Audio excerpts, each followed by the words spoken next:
துவரம் பருப்பு இருக்கு, அதை போட்டுக்கிறேன். இது ஆயில் இல்லாமல் வறுக்கிறதுனால இந்த கடாய் வந்து சூடாக இருக்கிறதுனால இது டக்குன்னு கலர் மாறிடும். ஸோ ஆயில் கடாய் ஸ்டேஜில் இவனை தூக்கி இது மாதிரி ஒரு போலில் போட்டுருவோம். ஒரு 100 கிராம் சிறுபருப்பு, அதாவது பைத்தம் பருப்பு, அதாவது மூங்கால், இதையும் ஆயிலே இல்லாமல் நல்லா ரோஸ்ட் பண்ணுங்க. வறுத்தாச்சு. இந்த சிறுபருப்பையும் இது மாதிரி கொட்டிங்க. இப்போ அதே குவான்டிட்டி 100 கிராம் பொட்டுக்கடலை, அதாவது ரோஸ்டட் கிராம் தால், உடச்ச கடலை ஆயிடுச்சா. இப்போ 3 பருப்பையும் நம்ம வந்து 100 கிராம் கார்லிக் போட்டு, 100 கிராம் உரிச்ச பூண்டு. நான் போட்டு 100 கிராம் பருப்புக்கு நீங்கள் டேபிள் ஸ்பூன் இருக்கு, 1.5 டேபிள் ஸ்பூன் ஓகேங்களா. இப்போ வரான் பைல்வான் வீட்டு மிளகா. அது ஒரு டெக்னிக். தயவு செஞ்சு இந்த மிளகாவை மிளகா நல்லா ரோஸ்ட் ஆகிடுச்சு, அதையும் வந்து அந்த இன்க்ரீடியன்ஸ் கூட சேர்த்துருங்க. அடுத்தது இங்கே ஒரு கொத்து கருவேப்பிலை வச்சுருக்கேன்.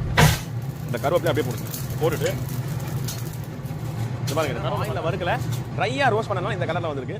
லைட் கலர்னு ஒரு ஃபேண்டாஸ்டிக்